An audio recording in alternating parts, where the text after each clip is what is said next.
দেখছেন এগুলো এক একজনের এক এক রকম হেয়ারের ছবি, যেগুলো কিনা তার মধ্যে কারো কিনা হচ্ছে কার্লি হেয়ার, কারো হচ্ছে বুশি হেয়ার, কারো হচ্ছে স্ট্রেট করা হেয়ার, কারো হচ্ছে কালার করতে করতে রাফ হয়ে যাওয়া হেয়ার, আবার কারো হচ্ছে মানে চুলে কোনো লম্বা কিন্তু কোনো মানে কোনো রকম থিকনেস বা সিল্কে নেই, আবার কোনো চুল খুবই পাতলা।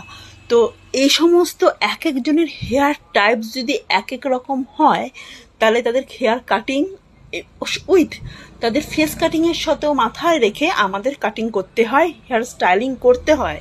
কিন্তু কিছু কিছু মানুষ তাদের ফটো, মেয়েরা তাদের ফটো কিছু ইয়ের থেকে ফটো ডাউনলোড করে গুগল থেকে এনে দেখায় যে এরকম same to same hair cutting করতে পারবো কিনা।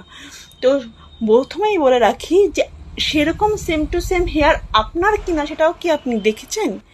সেরকম সেম টু সেম আপনার হেয়ার টেক্সচার কিনা সেটাও কি আপনি, ওই হেয়ারটা আপনার মুখের সাথে যাবে কিনা সেটাও কি আপনি দেখেছেন?